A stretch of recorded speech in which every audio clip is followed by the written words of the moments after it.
Hello everyone, greetings from Tiananmen Square, the heart of Beijing, capital of China, where a major military parade is going on to mark the occasion of the 80th anniversary of the end of World War II. Here in China, it is known as the Chinese People's War of Resistance against Japanese aggression, a arduous 14-year-long struggle against Japanese militarism, and also the World Anti-Fascist War. Now let's get the record straight, because in the Western literature, people focus largely on Dunkirk, on Normandy landing, and on the Pearl Harbor, the war in the Pacific, as well as the war in Europe.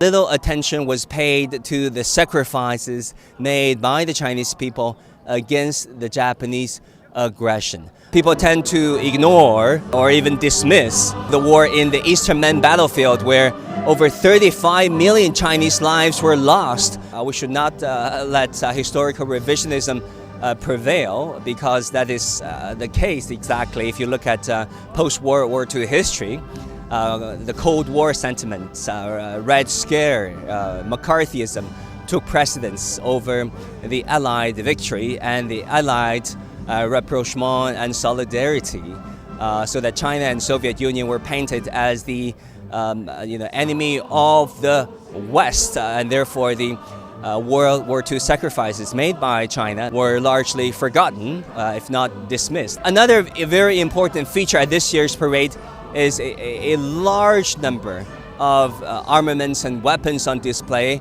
was debuting for the first time. And a few trends here about the Chinese military. Certainly modernization taking place at an unprecedented rate, the use of latest technologies, advanced technologies, artificial intelligence even, to forge this new era, new quality combat capabilities.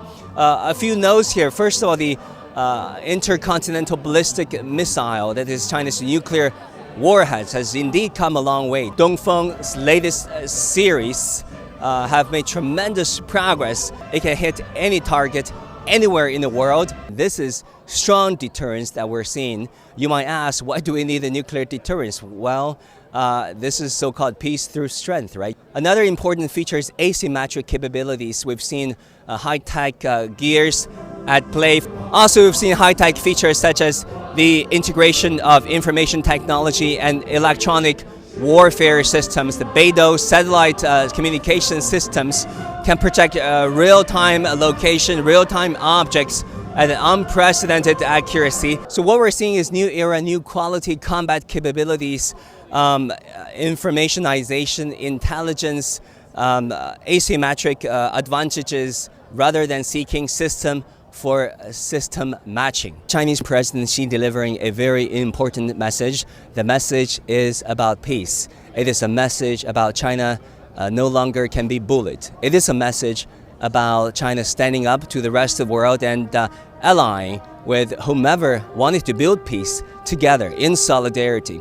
And it is also a message of seeking new ways to establish a fairer world order. If you think about the 4 global initiatives with the global governance initiatives in place as the latest addition, it calls for a total overhaul of the existing world order that is based largely on bloc confrontations, coalition forming, us versus them, we versus they, kind of a new Cold War mentalities. And President Xi is arguing that development first multilateralism should take place. If you look at China's Belt and Road mega infrastructure projects around the world, delivering tens of thousands of projects and initiatives benefiting people with roads, ports, bridges, airports, stadiums built or renovated, increasing connectivity, increasing efficiency, increasing welfare for all the residents. So the message from the September 3rd parade here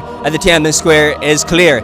China has a modern and modernizing military, and it is modernizing its military fast. China can no longer be bullied. It has the full capabilities to defend itself should there be an adversary.